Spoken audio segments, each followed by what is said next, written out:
This connection might have languished had it not been for Raymond Brown, a San Diego physician and adventurer. He believes he has found conclusive links between a Caribbean civilization and those of Egypt and Central America. Dr. Brown's story begins uneventfully on an expedition out of Miami in 1970. Here, recreated, Dr. Brown was headed for an area between Andros Island and the Berry Islands, approximately 100 miles from Bimini. His intention was not to prove or disprove stories about Atlantis, but rather to search for sunken treasure. We've been searching the area for a number of years for Spanish galleons, and had found several, and taken some of the treasure, and we're very excited when we found this area. They traveled to a spot near the tongue of the ocean. There, the bottom drops to 14,000 feet. Dr. Brown hoped that a recent storm might have shifted bottom sand in order to reveal the galleons.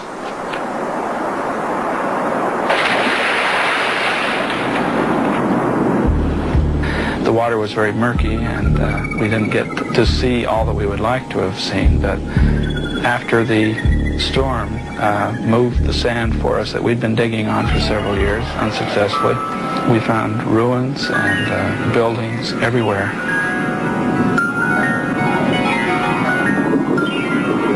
Much of Dr. Brown's photographic equipment was destroyed in the storm, thus making it impossible for a detailed record of the find.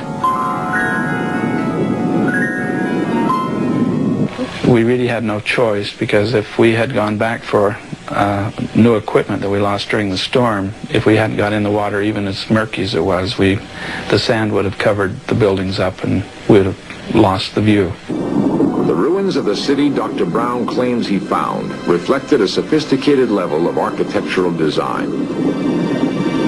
The buildings had somewhat of an Egyptian or classic look to them.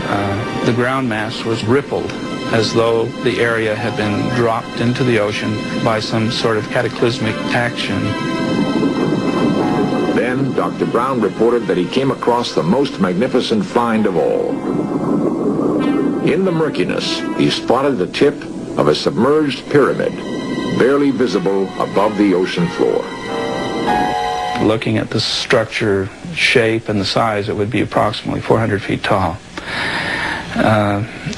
I went in an opening, and in this opening, in the center of the room, there was a pedestal, and on the pedestal were two human hands made of brass or bronze, and in the center of the hands was the crystal. My first impression in the room was the shaft that was metallic, hanging straight down from the ceiling, pointing at the crystal. And it was gold color. I swam, because it was still, the room was full of water, I swam up to the ceiling and tried to pry the rod loose. It wouldn't budge, so I settled back down to the floor. And I reached my hand in between the fingers of the metal hands, and I found the crystal was loose. And it was the only thing in the room that I could take home.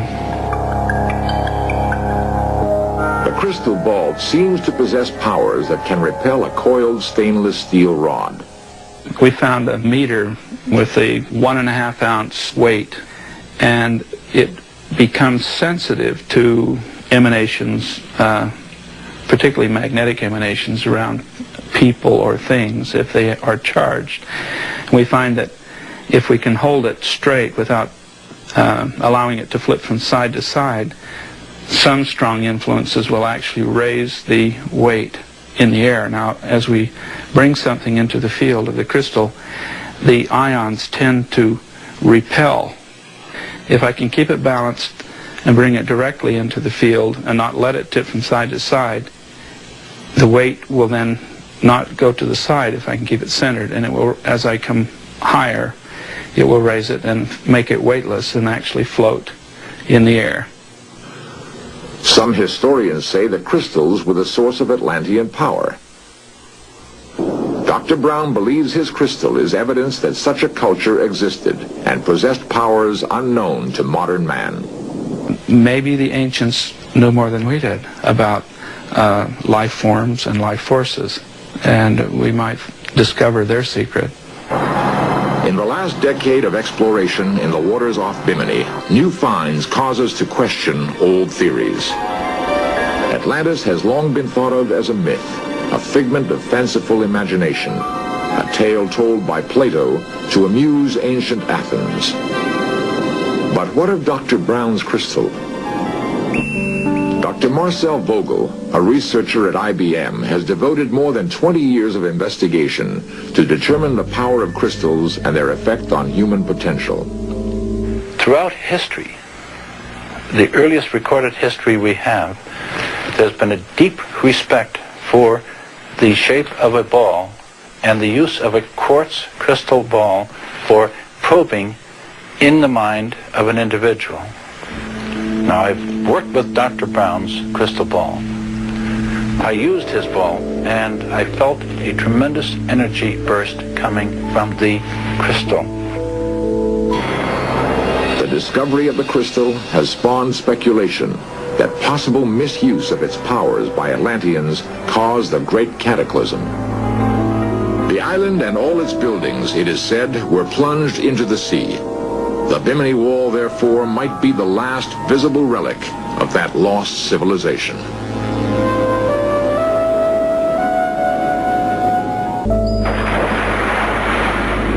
Divers have always searched for hidden treasures of the sea. In the waters off Bimini may lie the clues that not only unlock the mystery of Atlantis, but the secrets of the mind as well. For the present, however, we must content ourselves with the inconclusive bits of evidence so far uncovered. The origin of the Bimini Wall seems destined to remain an enigma until more knowledge about Atlantis is revealed.